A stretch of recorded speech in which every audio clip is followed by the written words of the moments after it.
Hi. I thought I would drop in for a second here and speak a little more to something I've been thinking about. I posted a while ago on the Milagros Phillips question that she has been asking the community that she teaches. How are you staying awake and paying attention to staying awake to what is happening to us as humans and what is happening in communities around us and to people you love and to people you don't know, and really staying awake to the injustices of the world so that you can do something about them. And she's been speaking to this idea that there was this awakening moment that happened, especially after George Floyd was murdered, and that there is this feeling of that awakening slowing down, quieting again. And so I've just been sitting with this with my own self, my own being. How do I stay awake? And why do I sometimes find myself shutting down, going towards numbing, going towards not hearing, not listening? And of course, there's complex answers to do with that about who I am, my life experiences, my identity.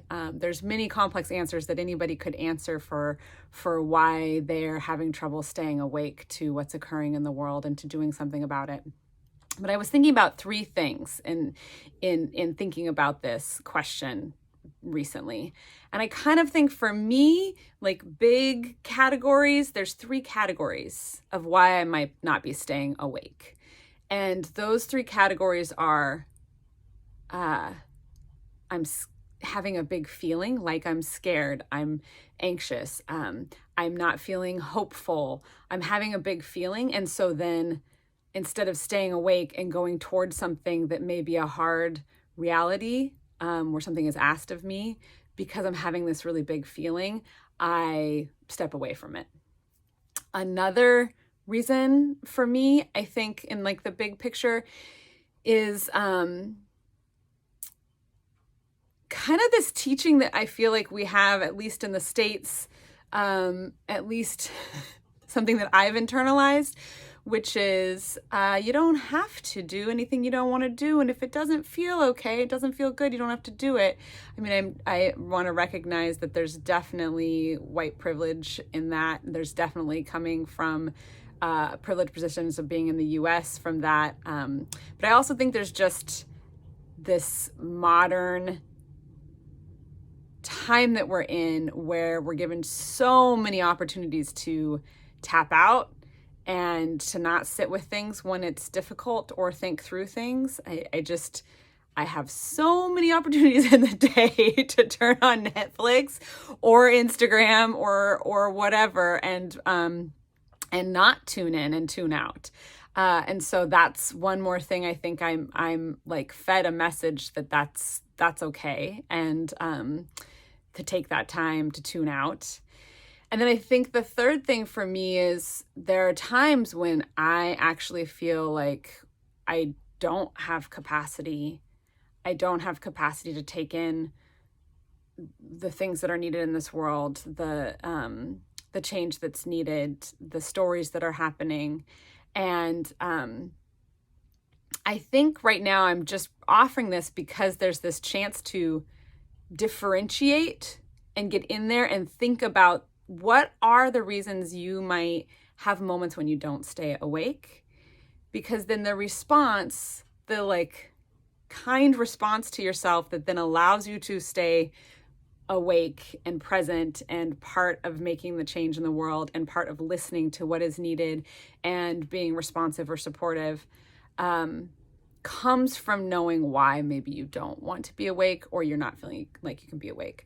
I'm going to keep this short, so I'm just going to give maybe one more distinction. But for me, if it's coming from a place of I actually don't feel like I have a lot of capacity right now, then I need to tend to that. I need to sleep.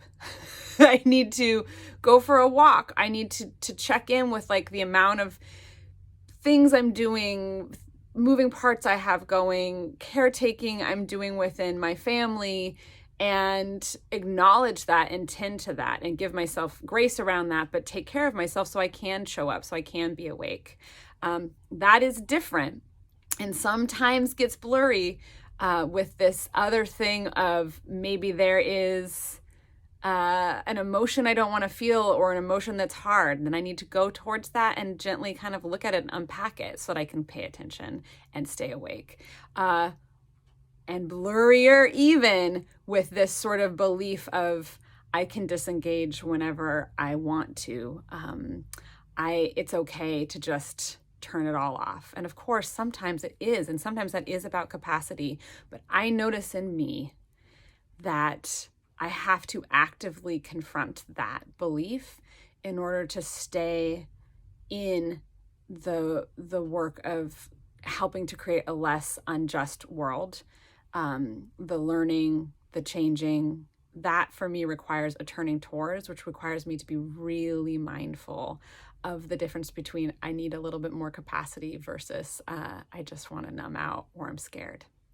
So I hope that distinction helps a little bit in some of the conversations I've been having behind the scenes. This has just been making me think of what comes up and then how to support myself to continue to ask the question, how do I stay awake? Thanks.